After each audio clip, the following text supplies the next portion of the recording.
मेरी 11 साल की बेटी जब सुबह उठती तो लंगड़ा लंगड़ा कर चलती। मैं अक्सर उसे स्कूल से छुट्टी करवा देती। एक दिन टीचर मुझे बुलाकर बोली, आज रात खुद बेटी के बिस्तर पर सोना पता चल जाएगा। अभी मुझे लेटे हुए 5 मिनट ही हुए थे कि मेरी जान निकल गई। आज भी मैं अपनी बेटी को आवाज दे रही थी। सुबह के 9 बजे से 10 बज रहे थे, पर अभी तक मेरी चंदा नहीं जागी थी।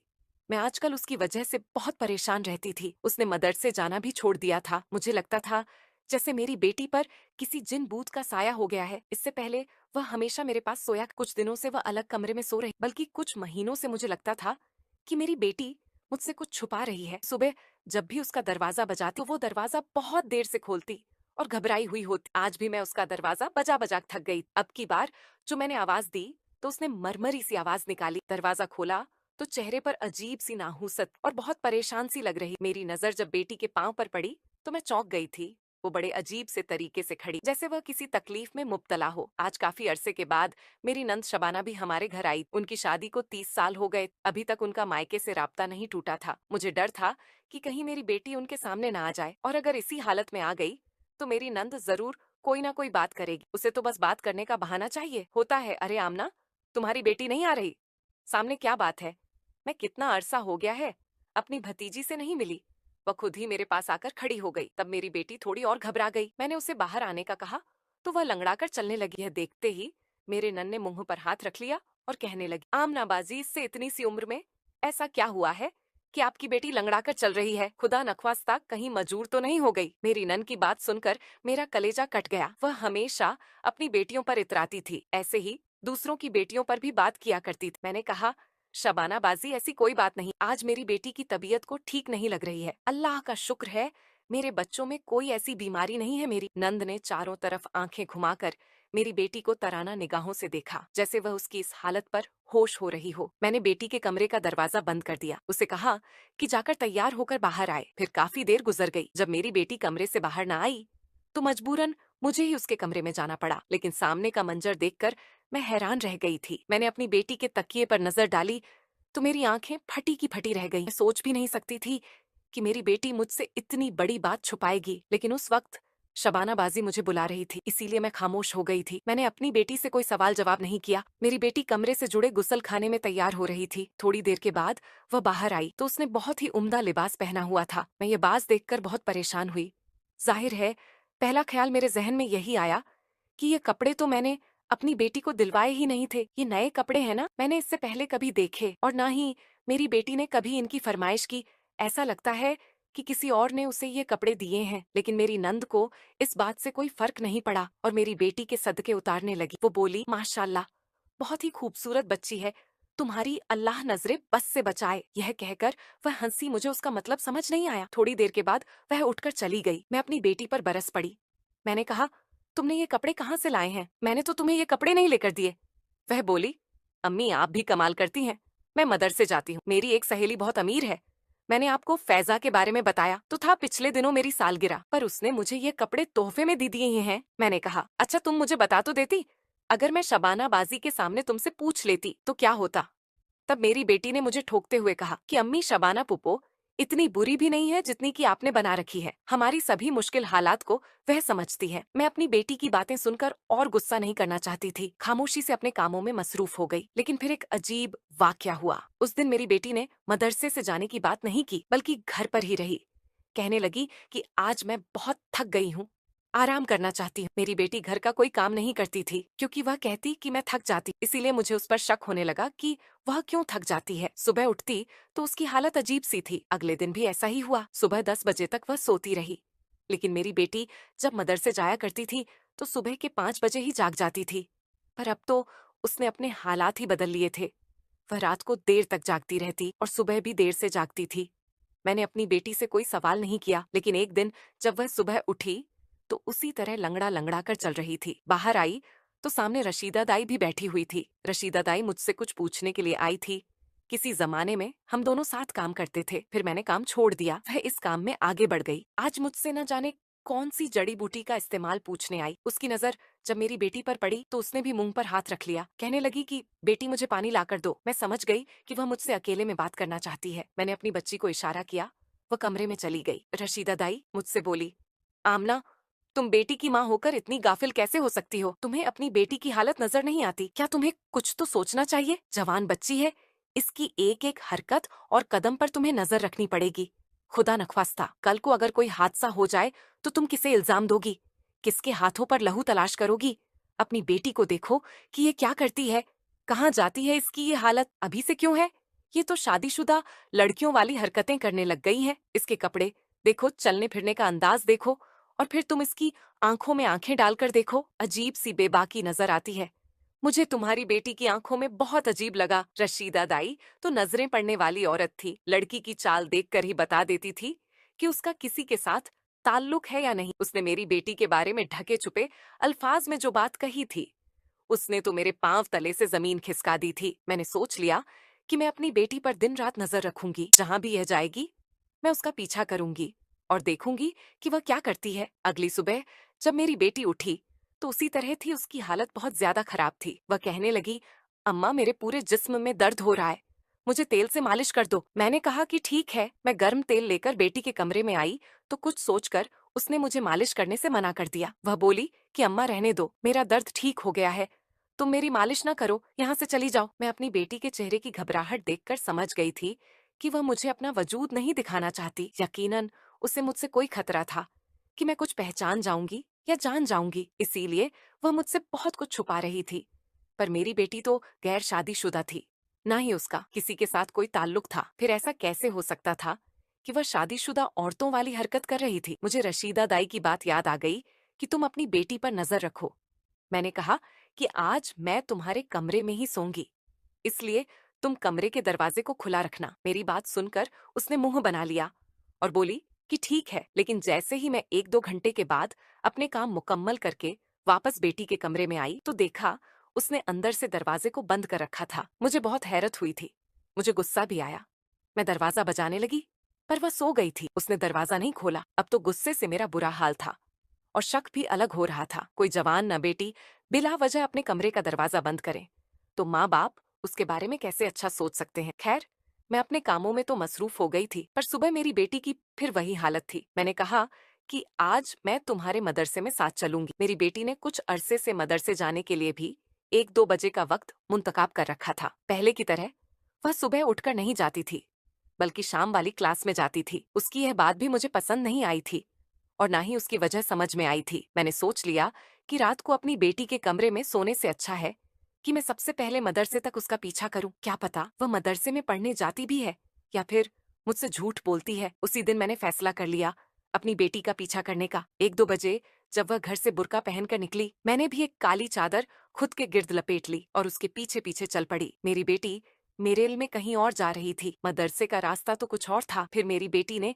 एक रिक्शे वाले को रोका, उसको पैसे दिए और रिक्शे में बैठकर मदरसे के लिए चल पड़ी। मैं हैरान हो गई कि मेरी बेटी के पास इतने पैसे कहाँ से आ गए कि वह रिक्शे वाले को भी पैसे दे रही है, जबकि मैंने तो कभी उसे कोई रकम नहीं दी थी कि वह अपने ऊपर खर्च करे। आज तो मेरी बेटी ने अच्छा जोड़ा भी पहन रखा था, रिक्शे वाले को भी पैसे दिए थे। मजबूरन उसके साथ साथ ही मुझे भी एक रिक्शा रोकना पड़ा। उस पर बैठी हुए हमारे जानने वाले। मैं पैसे लेकर घर से नहीं निकली, उसने मुझे मुफ्त ही बेटी के मदरसे तक पहुंचा दिया। खुदा का यह तो शुक्र था कि मेरी बेटी मदरसे में ही गई, उसके अलावा वह और कहीं नहीं गई थी। मदरसे के आगे उसने रिक्शा रोका और अंदर चली गई। मैं भी उसके पीछे पीछे गई। मैंने देखा कि वह अपनी क्लास में जा रही थी। मुझे हैरत हुई थी। मैंने सोचा कि चलो, यहाँ तक तो मुझे कुछ नहीं मिला, हो सकता है अपनी बेटी के उस्ताद से कोई बात करूं तो वह मुझे कोई ना कोई इशारा दे दे। मैं प्रिंसिपल साहब के कमरे के पास ही मौजूद स्टाफ रूम में गई। वहाँ पर एक ही उस्तानी बैठी हुई जिसका नाम दानिया था। मैं उसे काफी अरसे से जानती। मैंने उससे पूछा, क्या आप अभी भी बिस्मा को पढ़ाती हैं? वह कहने लगी कि नहीं, बिस्मा पहले सुबह वाली शिफ्ट में पढ़ती थी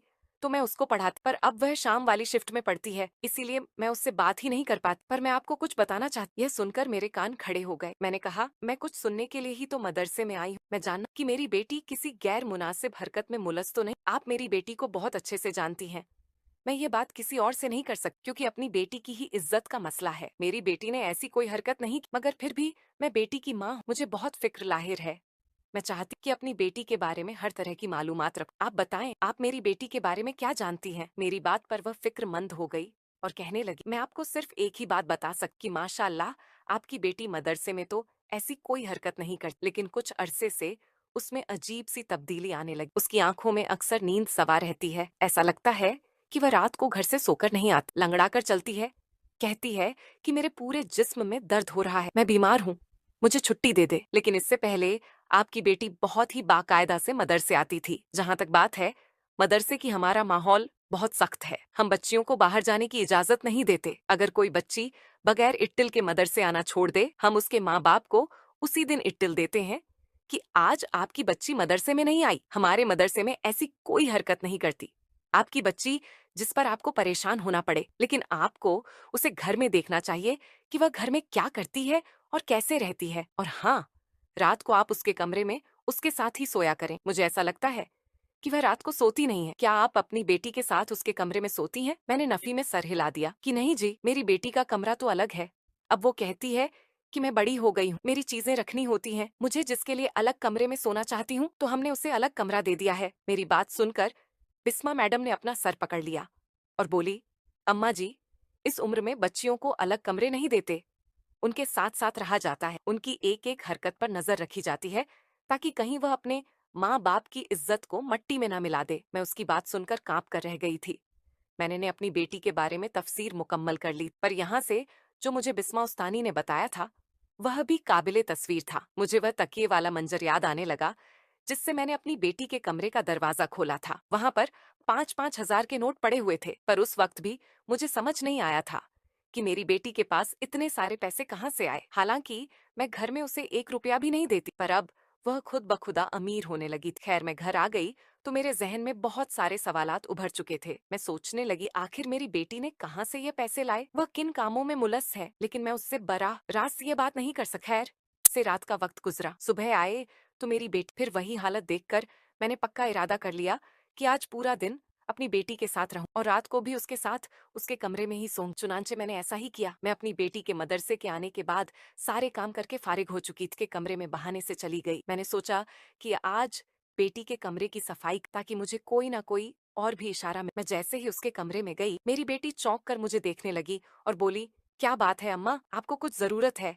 मैंने कहा, जरूरत तो नहीं, पर तुम्हारे कमरे से काफी दिन हो गए हैं, मैंने सफाई नहीं की, मैं सफाई करना चाहती हूँ। बिस्मा उठकर खड़ी हो गई और बोली, अम्मा, क्या आप इन कामों के लिए रह गई हैं?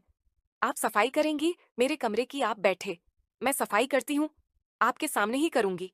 अगर आपको लगता है कि मैं अपना कमरा गंदा छोड़ दूंगी तो ऐसा हरगिज नहीं है। यह कहकर बिस्मा ने मेरे हाथ से झाड़ू वगैरह ले लिया, मुझे बेड पर बिठा दिया और खुद झाड़ू पोंछा करने लगी। मेरी नजरें के कमरे पर ही थी। मैं चारों तरफ देख रही थी, मुझे बिल्कुल नए कपड़े नजर आ रहे थे।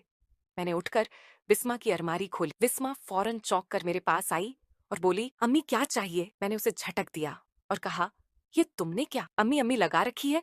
मेरी बेटी का कमरा है क्या? मैं देख नहीं सकती कि इसमें क्या है? मैंने अलमारी खोली तो उसमें बिल्कुल नए कपड़े लटक रहे थे। कपड़े देखकर मेरे होश उड़ गए। मुझे मुझे दानिया उस्तानी की बात याद आ गई, जिसने कहा था कि आपकी बेटी की तो कोई सहेली ही नहीं है। कपड़े देना तो दूर की बात, वह किसी से बात तक नहीं करती। आजकल वह बहुत खामोश रहती है।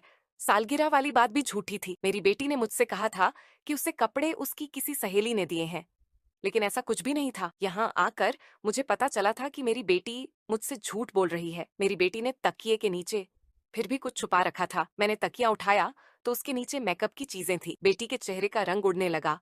मैंने पूछा, ये सब कहाँ से आया? तो वो बोली, अम्मा आप गुस्सा करेंगी, दरअसल मैं ट्यूशन पढ़ाती हूँ, बच्चों से पैसे लेती, तो इस तरह की चीजें लाती, और यह सब कपड़े तो मैंने इस्तेमाल शुदा लिए हैं। ये मेकअप भी इतना महंगा नहीं है अम्मा, बस मुझे शौक, आप तो जानती हैं, मैं बस मदरसे जाती हूँ, शाम को घर आती हूँ, मैं और कोई ऐसा काम नहीं करती जिससे मुझे खुशी मिले। बाहर लड़कियों के साथ खेलने कूदने भी नहीं जाती। अम्मा आपको मुझ पर यकीन करना चाहिए, आप तो ऐसे शक भरी नजरों से देखती हैं जैसे मैं कोई बहुत बड़ी डाकेबाज। मैंने कौन सी चोरी कर ली है? आपका कुछ नहीं चुराया। मैंने कहा, चलो ठीक है, आज मैं तुम्हारे कमरे में सो जाऊंगी, तुम्हारा कमरा बहुत आरामदायक। मेरी बात सुनकर वह बहुत परेशान हो गई। बोली कि अम्मा मुझे तो अकेले सोने की आदत है, मैं रात को बहुत देर तक जाग, आप यहाँ सोकर क्या करोगी? मैंने कहा, नहीं मुझे यहीं सोना है, चाहे कुछ भी हो जाए, आज मैं इसी कमरे में रहूंगी। मेरी बेटी ने कहा कि ठीक है, आप सो जाएं, आप शायद थक गई हैं, मैं आपके लिए दूध लेकर आती हूँ। मेरी बेटी किचन में गई, किचन से वापस आई तो उसके हाथ में दूध का गिलास था। मैंने कहा, यह क्या है? बोली कि आप जरूर रपिएंग, आप थक चुकी हैं। बेटी के इसरार करने पर मैंने दूध का गिलास पी लिया, पर उसके बाद मुझे सख्त नींद आ गई। जब मेरी आंख खुली तो पता ही नहीं चला कि 6-7 घंटे गुजर गए थे। मुझे बहुत गुस्सा भी आया कि मैं तो बेटी के कमरे में इसलिए सोई कि रात को उसका पहरा दे सक, पर उसने मुझे दूध पिलाकर सुला दिया। अब जबकि मेरी आंख खुली तो वह सामने ही बैठी थी। उसने सफेद रंग के चमकीले कपड़े पहन रखे थे। मैं उसका ये हुलिया देखकर हैरान हो गई। मैंने कहा, बेटी तुम सुबह सुबह इतनी तैयार कैसे हुई? कहने लगी कि अम्मा, सुबह सुबह ही तो तैयार हुआ जाता है, आज वैसे भी जुम्मे का मुबारक दिन है। मैंने सोचा मैं तैयार हो जाती हूँ, अच्छे साफ सुथरे कपड़े पहन लेती हूँ, अल्लाह भी खुश होगा। हम जैसों से अल्लाह खुश नहीं होता, हमें तो कम कम मौके ही मिलते हैं उस खुदा को राजी करने के। मैंने कहा, क्यों? हमज मदरसों से क्या मुराद है बेटी? तुम मदरसे जाती हो, पढ़ती हो, कुरान की तालीम भी हासिल कर रही हो, फिर तुम ऐसी बातें क्यों कर रही हो? ऐसा कौन सा गुनाह कर दिया है तुमने? मेरी बेटी खामोश हो गई। उसकी आंखों में गहरी उदासी थी। फिर उसने ऐसी बात कर दी कि मैं हैरान हुए बगैर नहीं रह सकी। अम्मा, मेरे लिए कोई अच्छा सा लड़का देखो, मेरी शादी कर दो, मैं अपना जहेज भी बना लूंगी, मैं बच्चों को ट्यूशन पढ़ाकर अपना एक एक खर्चा निकालूंगी, पर आप मुझे भी अपनी बाकी बेटियों की तरह बोझ मत समझो। हमारे घर का माहौल पहले ही खराब है, मैं नहीं चाहती मेरी वजह से मजीद कुछ उल्टा सीधा हो जाए। अपनी बेटी की ये बात सुनकर मुझे उस पर शक गहरा हो गया था। मेरी बेटी इतनी सी उम्र में शादी की बात कर रही थी। उसके लहजे में कोई झक या हया नहीं थी। वह बड़ी ही बेबाकी अंदाज में यह बात कह रही थी। अगला पूरा दिन मैं बहुत परेशान रही थी। उसी दिन मेरी नंद शबाना बाजी फिर से आ गई। उनके हाथ में काफी सारे कपड़ों के जोड़े थे। मैंने कहा, यह क्या है? आप यहाँ कैसे आई हैं? वह कहने लगी, मैं फुरकान के लिए तुम्हारी बेटी का रिश्ता मांगने आई हूँ। मैंने कहा, तुम होश में तो हो? फुरकान तुम्हारा बेटा तो किस कदर गंदी शोहरत का मालिक है, और तुम चाहती हो कि मैं अपनी बेटी की शादी फुरकान से कर दूं। अपनी नंद के बारे में बताती चलूं। उन्होंने जब शादी की तो ये एक ऐसे घर में ब्याह कर गई थी जिनका नाच गाने का काम था। ये लोग हमेशा से नाच गाने से वाबस्ता थे। मेरी नंद ने कहा था कि अब मेरी खातिर मेरा शौहर यह काम छोड़ देगा। शादी के कुछ अरसे बाद पता चला कि शबाना के शौहर ने फिर से ये काम शुरू कर दिया है और अब शबाना को भी अपने साथ काम में मिला लिया है। ये सुनकर हमें बहुत तकलीफ हुई थी।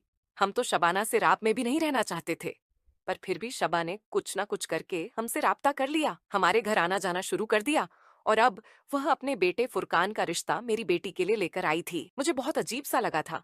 इससे पहले शबाना की हिम्मत नहीं हुई थी कि वह हमारे घर का रिश्ता मांगे, लेकिन आज वह किस जुर्रत से मेरे घर की दहलीज पर खड़ी मुझे ललकार कर मेरी बेटी का रिश्ता मांग रही थी। मैंने पूछा कि तुम ये सब क्यों कर रही हो? तो वह कहने लगी, इसलिए कि तुम्हारी बेटी भी हम जैसी है। वह हमारे साथ काम करती है और मैं उसे हर रात लेकर जाती, घंटों नाचती है। वह तुम्हें क्या लगता है मैं तुम्हें ऐसे ही बख्श दूंगी? मैंने तुमसे अपना पूरा बदला ले लिया है।